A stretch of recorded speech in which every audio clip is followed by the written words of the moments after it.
forgot to record a video, so I'm making this quick devlog on Sunday. Art is a important concept for any video game, but particularly card games, because that's a core feature of it. So I wanted to go over a little bit about how the art for crowd control would go. So this is the working image for cards. There's going to be a 2D image for cards, and then there's going to be a 3D model for cards. I don't have the text in here. So up here is like the name for the character, right? And then here would be like the description, and then down here would be like the abilities. Fairly standard layout for cards. This purple trim that goes around the edge is the rarity of the card. So there's going to be 5 different rarities: common, uncommon, rare, epic, and then champion, or legendary. Gray, green, blue, purple, and yellow respectively. If you played Magic the Gathering Commander before, the idea is for champion cards to work fairly similarly to Commander cards, where they kind of have their own designated slot. There's one of them in a deck, and the deck is kind of centered around them. There's not going to be energies in crowd control, instead factions. Factions are not going to work like energies, where you need a certain amount of energies to create a card. Instead, each card is going to assign to a faction. The more cards you have assigned to that faction, the more faction power it's going to generate, and that faction power is basically going to apply a certain amount of a player attribute. If you played Dota before, this is going to be your damage, your armor, your stats resistance, stuff like that. But this is mainly about art, so I don't want to go into that. This is not finished. I actually don't have anywhere for the cooldown cost. Cooldown is going to be kind of like the mana. Every single turn you're going to get a certain amount of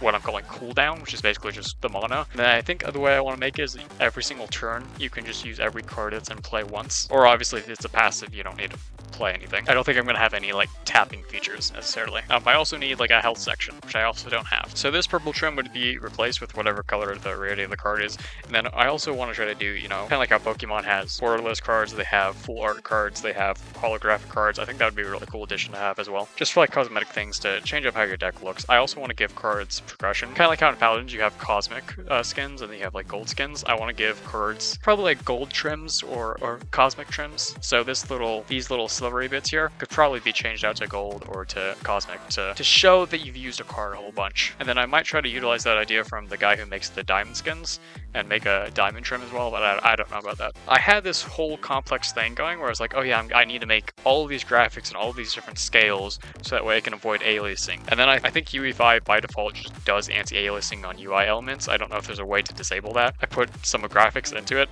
and it became very blurry and I'm like, oh no. So I've got to try to figure out a way to disable that. But that's been this week, is just looking at art going, how can I improve this? I'm currently working on the 3D model for the cards as well. But yeah, I'm going to say that's going to be it for right now. Remember to play Paladins.